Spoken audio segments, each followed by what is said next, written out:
एकनाथ शिंदे का एरा यानी जमाना खत्म हो चुका है। उसकी राजनीतिक पारी का अंत हो चुका है। एकनाथ शिंदे का अब कुछ होने वाला नहीं है महाराष्ट्र में।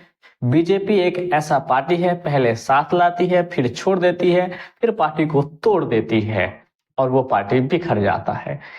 ऐसा शब्द उद्धव ठाकरे गोद के राज्यसभा सदस्य संजय राउत का है। संजय राउत की ये बातों ने महाराष्ट्र की राजनीतिक में एक हलचल और राजनीति को गर्म कर दिया है। माहौल पूरा अनोखा हो चुका है। लेकिन दोस्तों, एक बात कहते हैं कि एकनाथ शिंदे बीजेपी के साथ मिलकर ही 2.5 साल से महाराष्ट्र में मुख्यमंत्री थे, अब वो उप मुख्यमंत्री बन चुके हैं। इसी के तर्ज पर उन्होंने तंज कसना शुरू किया और उन्हें बताना शुरू किया। संजय राउत की बात करें तो उद्धव ठाकरे गुट से राज्यसभा की सदस्य है और अच्छे वक्ता है और नेता भी है। दोस्तों, अगर 2-2.5 साल पहले जब एकनाथ शिंदे उद्धव ठाकरे से टूटकर या उससे अलग होकर जब फिर से बीजेपी के साथ सरकार बनाई तो उनके पास सिर्फ 38 विधायक थे। वहीं अजीत पवार के साथ 40 थे और तब पर भी बीजेपी 105 विधायकों के साथ महाराष्ट्र में था। इनके बावजूद भी बीजेपी उप मुख्यमंत्री के सीट पर कायम रहती है और आराम से एकनाथ शिंदे को मुख्यमंत्री बनाता है। सरकार चलाने में कभी और किसी समय कोई दिक्कत नहीं हुआ और उन्हें संभालता है। जबकि इस बार 2024 के विधानसभा चुनाव में बीजेपी अकेले के दम पे 132 सीटें जीतती है। वहीं पर एकनाथ शिंदे 57। यहां देखने वाली बात यह है कि बीजेपी का जो स्ट्राइक रेट है 88% यानी 88% है, वहीं एकनाथ शिंदे का स्ट्राइक परसेंट 70% है। इसके हिसाब से बीजेपी का महाराष्ट्र में बेहतर परफॉर्मेंस है और सीट के मुकाबले भी वो बहुमत के लगभग करीब ही है। 145 सीट चाहिए उसे सरकार बनाने के लिए, लेकिन उसके पास ऑलरेडी 132 है। और बीजेपी देश में भी और महाराष्ट्र में एक सबसे बड़ी पार्टी है। संजय राउत जी, आप यहां पर यह समझिए कि बीजेपी एक ऐसा पार्टी है जो कतार में अंतिम में खड़े व्यक्ति को मुख्यमंत्री बना देता है। और ये उदाहरण आप मध्य प्रदेश में देख सकते हैं, राजस्थान में देख सकते हैं। ऐसे ही व्यक्ति जिसका राजनीतिक कोई बैकग्राउंड नहीं है, न फैमिली में कोई राजनीतिक में है, न कुछ भी है, खुद के दम पे एक विधायक बनते नहीं है, इसके बाद भी बीजेपी उन्हें मुख्यमंत्री बना देता है।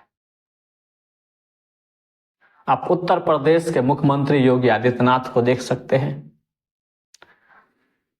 उन्हें कोई भी हाथ या उंगली पकड़कर राजनीतिक में नहीं लाया, पूरा सपोर्ट करने वाला नहीं, सिर्फ बीजेपी एक कहिए तो छाप है या उसके लिए एक रास्ता है जो सियासत में आज योगी आदित्यनाथ का कद मान सम्मान इतना बड़ा है, सिर्फ और सिर्फ बीजेपी की वजह से। राउत जी, आप ये समझते हैं कि आप जितने एज के हैं उससे कम एज में देवेंद्र फडणवीस 3 बार मुख्यमंत्री पद का शपथ ले चुके हैं। भले ही आप एक रिपोर्टर रहा हो, लेकिन लंबे समय से भी आप शिवसेना के लिए काम करते हैं, उसके लिए पूरी मेहनत करते हैं, चुनावी रेखा तैयार करते हैं और पूरी मेहनत करते हैं। इनके बावजूद भी आप वही है जहां पहले थे। लेकिन आप ही के साथ और आप ही के साथ साथ रहकर काम करने वाला एकनाथ शिंदे महाराष्ट्र के इतिहास में अपना छाप लगा चुका है। जब कभी भी कुछ होगा, कुछ याद किया जाएगा, तो एकनाथ शिंदे को भी महाराष्ट्र के इतिहास में याद किया जाएगा, क्योंकि वो महाराष्ट्र के मुख्यमंत्री रह चुके हैं। संजय राउत जी, बीजेपी एक ऐसा पार्टी है जो कार्यकर्ताओं को, जो सबसे नीचे है, एक सामान्य कार्यकर्ता है, उनको अवसर देती है एक बेहतर बनने के लिए, उन्हें एक मौका देती है आगे आने के लिए और अपने अंदर छुपे क्षमता को राजनीतिक के गलियारों में दिखाने के लिए। ऐसे जोश और जज्बातों को आगे बढ़ाती है, बल्कि ये नहीं कि परिवारवाद वाले अपने बेटे पोते रिश्तेदारों को आगे करते हैं। ऐसा नहीं, अपने कार्यकर्ताओं को आगे रखता है और उन्हें जिसके अंदर क्षमता है, जिन्होंने सबसे निचले स्तर, बीजेपी के सबसे निचले स्तर गांव-गांव में, गलियों में घूम के कार्य किया है।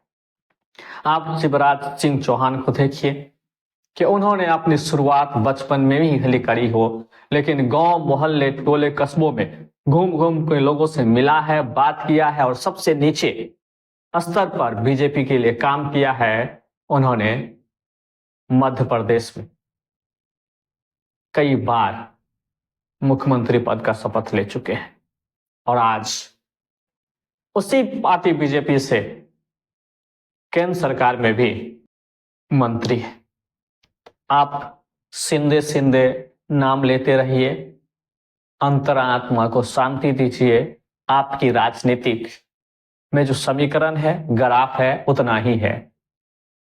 और ये कहिए कि शिंदे खत्म होने वाला है, राजनीतिक नहीं है, कुछ भी नहीं है, ये सब कहने से आपका कुछ होने वाला नहीं। आगे बढ़ के कुछ कीजिए। संजय राउत जी, आप जिस पार्टी से आते हैं वो तो अपनी विचारधारा खो चुकी है। ऐसा ना हो कि आने वाले समय में अपनी अस्तित्व खो दे। उनके लिए काम कीजिए, पार्टी को आगे बढ़ाइए, पार्टी का नाम लेते रहिए और उन्हें आगे करने के लिए तमाम शक्ति जो है वो लगाइए, ताकि आने वाले समय में आपका सरकार बने, आपकी विचारधारा जो पार्टी की है वो कायम रख सके।